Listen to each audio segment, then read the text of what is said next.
Oh, hi class. Dr. Rick Yan speaking.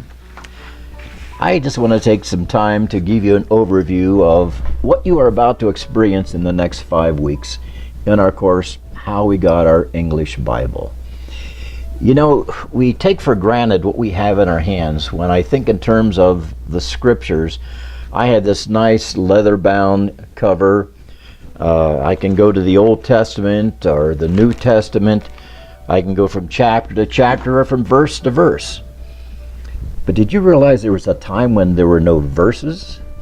When there were no chapter divisions? In fact, there was no book that we would call the Bible.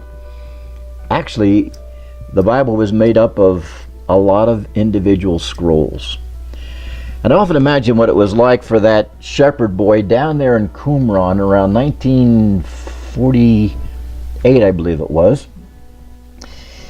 He had his goats or sheep down there, and some of them got lost, so he picked up some stones. He saw some caves up above, and he started throwing stones in the caves, and pretty soon he heard this clink, and he wondered what that clink was all about. So he climbs up into this cave, and there he sees these jars. And in these jars, as he opens them up, he finds scrolls.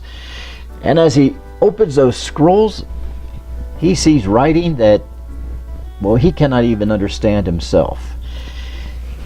Well, that exactly is basically what you and I would experience if we were to pick up one of those scrolls. Because here's what we would see in those Dead Sea Scrolls. Here's a passage of scripture. I won't tell you where I got it yet. But if you opened up one of those scrolls, this is one of the verses you would find. And it would read something like this. Bereshith bara Elohim eth ha-shemim ve'eth ha'aretz. Now I'm sure you don't have any idea what I just said, but I was reading from a passage of scripture. And before I translate that for you, let me go to another passage of scripture. This time we're going to go into the New Testament. And in the New Testament, here's a passage that reads like this.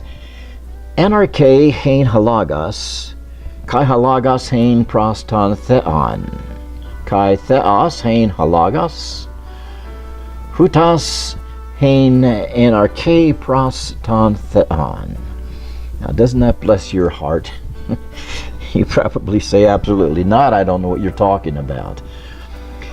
Well, that's why we are so thankful for men like William Tyndale, men like John Wycliffe, who actually took the Greek or took the Hebrew or even took the Latin and translated the scriptures for us so that we have an English translation. Let me tell you a little bit about what I am actually reading before I get into those men. That Old Testament passage actually was from Genesis chapter 1 verse 1.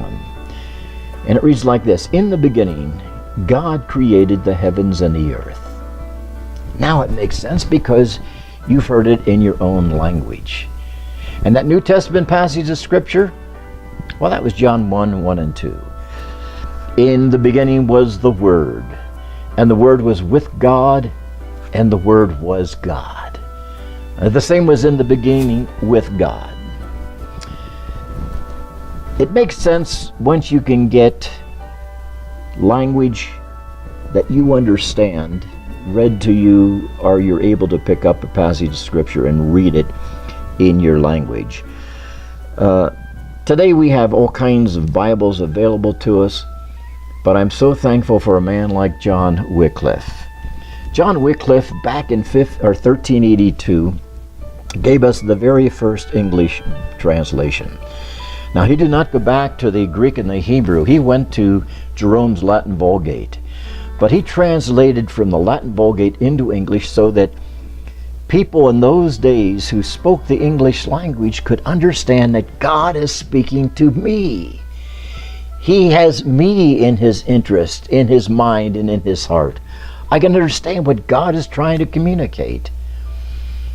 Actually, every one of the Bibles that John Wycliffe gave to us was in writing. They were handwritten. This was before the invention of the printing press. Now, later on, a man by the name of William Tyndale came on the scene, and in 1525, he worked on the New Testament translation and completed that. And then in 1535, right before his death, he was able to give us a part of the Old Testament, basically the first 5 books of the Bible.